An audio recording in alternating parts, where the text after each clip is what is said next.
Uttar Pradesh police के पूर्व DG विभूति नारायण राय हमारे साथ हैं। अतीक अहमद पर बात कर रहे हैं हम कि किस तरीके से अतीक अहमद का साम्राज्य, काला साम्राज्य उत्तर प्रदेश में 35 से 40 सालों तक चला, खासतौर से प्रयागराज से। सर, आपने अतीक अहमद को करीब से देखा है, पहले तो दर्शकों को बताइए कि किस तरह का माफिया था, जो मुख्तार अंसारी भी है, तमाम कृष्णानंद राय भी हुए, तमाम लोग ऐसे रहे जिनको माफिया की श्रेणी में लाया जाता था। अतीक अहमद को आप किस तरीके से देखते हैं, क्योंकि यह भी माना जाता है कि उत्तर प्रदेश में खौफ उसका बना हुआ था। देखिए, अतीक का अध्ययन बड़ा दिलचस्प होगा। अगर आप अतीक का जो ग्रोथ है, अतीक की जो के विकास की जो गति है और विकास की सीमा है, इन दोनों को देखें तो बड़ा दिलचस्प अध्ययन होगा। अतीक असल में उत्तर प्रदेश या पूरे देश की राजनीति में एक दुखती हुई रग इसलिए है कि ये बताता है कि अगर पॉलिटिकल पैट्रोनेज मिले, अगर राजनीतिक संरक्षण मिले, तो कोई अपराधी किस सीमा तक जा सकता है। वो अपना कद इतना बढ़ा सकता है कि भारतीय राज्य और उसके सारे इंस्टीट्यूशंस उसके सामने बौने हो जाएं। तो अतीक के साथ भी यही हुआ। मुझे साल सवा साल इलाहाबाद में मैं एसएसपी रहा, तो उस दौरान अतीक को देखने का मौका मिला। अलग उसके बाद फौरन बाद में भारत सरकार चला गया, 10 साल तक मैं दूर रहा, लेकिन मैं उसके ग्रोथ से और उसके जो ट्रेजेक्ट्री से या उसकी जो गतिविधियाँ थी इलाहाबाद और उत्तर प्रदेश में, इनसे बीच बीच में मेरा परिचय होता रहता था, इस अर्थ में कि मेरी दिलचस्पी थी, लोगों से बात करता था या खबरें पढ़ता था। तो वो एक बहुत, जिसे आप कह सकते हैं कि दुर्भाग्यपूर्ण चैप्टर है भारतीय राजनीति का और समाज का। माना जाता है कि मायावती की सरकार में वो जेल जाता था और मुलायम की सरकार में जेल से छूट जाता था, तमाम कुर्क संपत्तियां भी उसकी वापस उसको मिल जाती थी। हाँ, सही है। उसका जैसे ऑफिस था जो यहाँ शाहगंज के आसपास है, चकिया के पास है, तो वो ऑफिस कई बार गिराया जाता था और जैसे ही फिर मायावती आती थी वो गिरा देती। तो फिर जब मुलायम सिंह या उनका बेटा आया तो वो बनवा लेता था। मतलब वो एक ऐसा खेल चलता रहता था जिसका कोई सिर पैर समझ में नहीं आता था। तो ये एक दुर्भाग्यपूर्ण चीज़ थी कि राजनीतिक संरक्षण खूब मिला अतीक को और उसकी वजह से अतीक बना। अतीक एक बहुत बड़ा, जिसे आप कह सकते हैं कि आतंक का पर्यायवाची बना। और मज़ेदार बात यह कि बहुत साल वो जेल में, 5 साल से वो जेल में था। जेल से भी उसका साम्राज्य उसी तरह चल रहा था, जेल से भी उसके ऊपर कोई प्रभावी नियंत्रण नहीं था। तो ये सारी चीज़ें हैं जो भारतीय राजनीति और भारतीय समाज के दुखद स्थिति का बयान करती। सिर्फ नेतागण ही इसके लिए जिम्मेदार हैं या पुलिस वाले भी जिम्मेदार हैं? बहुत सारे। अब देखिए, वो तो एक मौके का फ़ायदा सभी उठाते हैं। अगर किसी पुलिस वाले को ये समझ में आ जाए कि अतीक की वजह से उसकी पोस्टिंग होगी या अतीक की वजह से उसका ट्रांसफ़र किसी इनकन्वीनियंट जगह पर होगा, तो जाहिर है कि वो भी अतीक का फेवर लेने की कोशिश करेगा। तो पुलिस वाले भी, दूसरे जो सरकारी महकमे थे वहाँ भी वो अतीक का फेवर लेने में गुरेज नहीं करते थे। क्योंकि आप बेबाकी से अपनी बात रखते हैं, हम लोग नाम लेकर के मुलायम सिंह का नाम ले रहे हैं, हम लोग मायावती का नाम ले रहे हैं। बीजेपी का जो शासनकाल रहा बीच में या अब, उसमें अतीक अहमद की क्या स्थिति थी? देखिए, अगर अतीक मुसलमान ना होता तो अतीक बीजेपी का भी बाहुबली हो सकता था, क्योंकि बीजेपी को भी बाहुबलियों से कोई बहुत परहेज तो है नहीं। बहुत सारे बाहुबली हैं जो एक खास जाति के हैं या कुछ खास जातियों के हैं और वो बीजेपी के ज़माने में फ्लरिश कर रहे हैं। लेकिन अतीक मुसलमान था, इसलिए वो बीजेपी के करीब नहीं जा पाया। तो अतीक का जो खौफ की आप बात कर रहे हैं, क्यों और किस तरह से ये खौफ था? क्या कुछ उसने इस तरह से किया था कि वो एक क्राइम मात्र ना होकर के आम आदमी के लिए खौफ था? देखिए, सबसे पहला जो अतीक का, जिससे अतीक की हनक इलाहाबादी भाषा में कही जाती है, वो हनक कायम हुई, वो चांद बाबा नाम का एक कारपोरेटर था जिसकी अतीक ने हत्या की। चांद बाबा खुद बड़ा बमबाज था और एक अपराधी था, लेकिन जब वो राजनीति में आया, पहले कारपोरेटर हुआ, फिर विधानसभा का चुनाव लड़ना चाहता था, तो उसने एक तरह से हथियार को तिलांजलि देनी शुरू कर दी थी। उसी समय अतीक ने उसे मारा और बड़ी बर्बरता से मारा। तो अतीक के लिए वो लॉन्च पैड हुआ। फिर राजू पाल ने इसके भाई अशरफ को हरा दिया। तो अशरफ ने और उसके लोगों ने, और जाहिर है कि अतीक भी इसमें इन्वॉल्व रहा होगा, इन्होंने जिस तरह से चांद बाबा, जिस तरह से ये राजू पाल की हत्या की, उससे भी इनका खौफ बढ़ा। मतलब हत्या का जो बर्बर तरीका था वो इनका आतंक बढ़ाने में मदद करता था। अभी जो एक पाल जो वकील थे, क्या नाम है इनका, उमेश पाल, इनकी हत्या भी उसी तरह से हुई। आप देखिए कि इसका बेटा उसमें लॉन्च अपने को कर रहा था, जिस तरह से विजुअल्स उसके आए, जो सीसीटीवी कैमरा में जिस तरह से उसकी छवियां रिकॉर्ड हुई, दुस्साहस के साथ दौड़ा करके, फायर करके, और वो उमेश पाल को मार रहा है। तो ये एक तरह से जो अपराध की जो दुर्दांतता है, अपराध की जो क्रूरता, उसके पीछे जो छिपी क्रूरता है, वो एक तरह से अतीक और उसके परिवार के साम्राज्य को, उसके आतंक को बढ़ाने में मदद करती थी।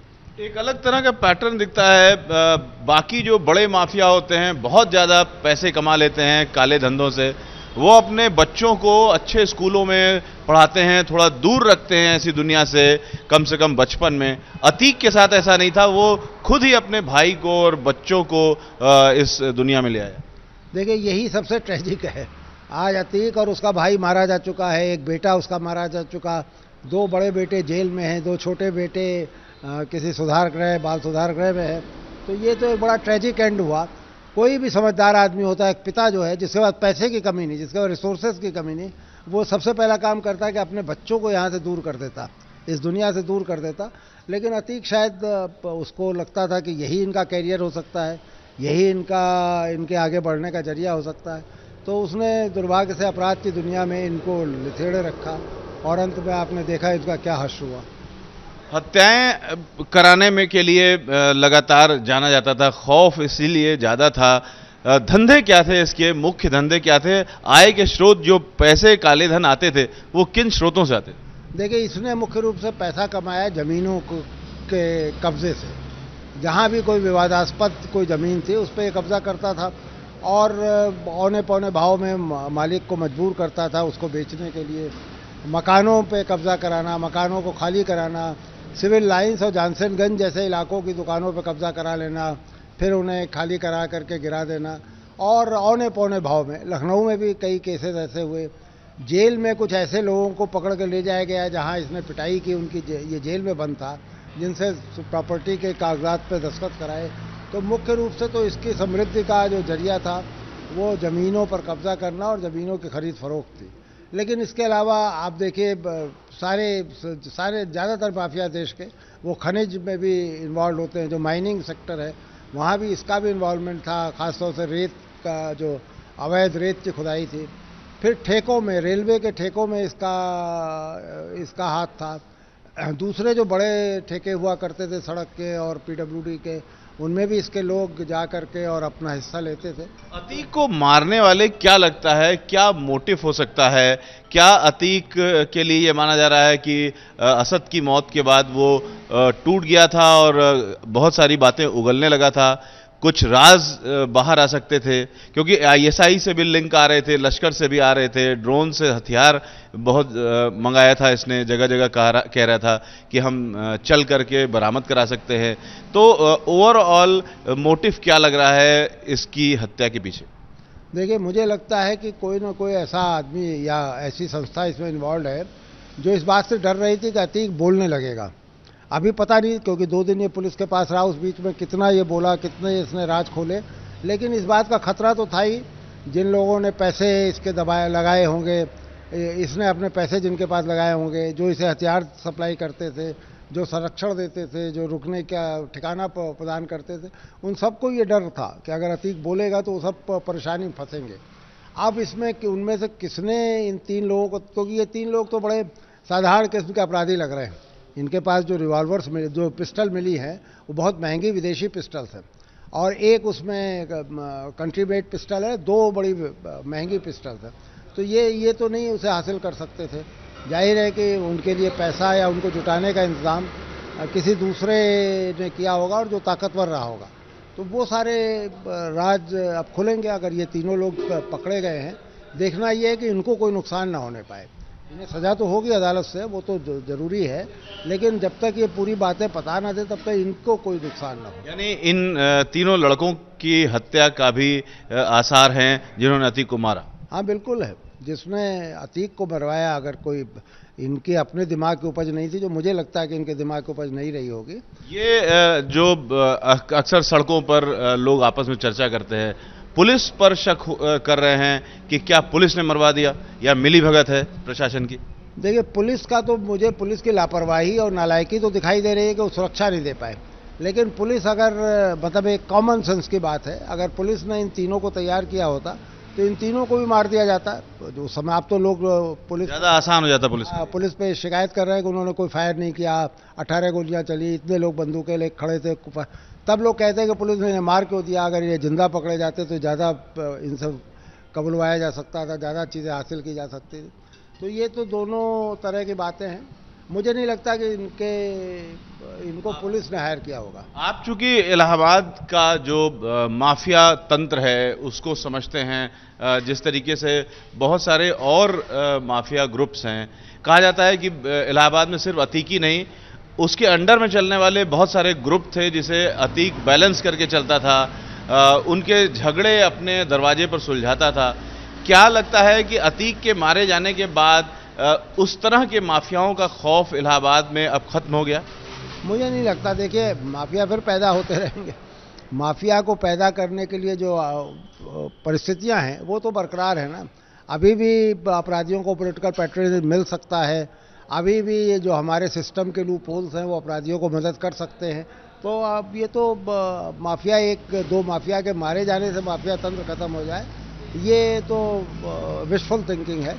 लेकिन ये जरूर है कि अतीक से जुड़ा जो तंत्र है वो अब लगभग डस्ट हो गया या बहुत कमजोर हो गया। शाइस्ता परवीन अब भी फरार हैं, क्या उनके पास कुछ राज हैं या वो टिक पाएगी? उनकी फरारी तो निश्चित ही आज नहीं तो कल खत्म होगी, पुलिस पकड़ेगी। देखिए, शाइस्ता परवीन मैं भी नहीं समझ पा रहा हूँ कि वो कहाँ गायब हो गई, क्योंकि उसका बेटा मरा था तो ये उम्मीद थी कि जब वो दफनाया जाएगा तो समय आएगी। किसी भी माँ के लिए एक बड़ी इच्छा हो सकती है कि बेटे का मुंह आखिरी बार देखे। फिर उसका पति मरा। शाइस्ता क्यों छिपी हुई है? क्योंकि शाइस्ता के खिलाफ जो अपराध जो दर्ज हैं वो ज़्यादातर कॉन्स्पिरेसी के मामले हैं, तो उनमें उसे सज़ा दिलाना तो बड़ा मुश्किल होगा। लेकिन अब पता नहीं क्या उसके दिमाग में चल रहा है। बहरहाल वो जब मिलेगी पुलिस को और सही सलामत मिले और बोले, मेरी ये कामना है, तो बहुत सारे राज खुलेंगे। यानी ये आशंका बनी हुई है कि शाइस्ता परवीन फरार है या गायब हो गई हैं। Ravikant, ABP news, Prayagraj.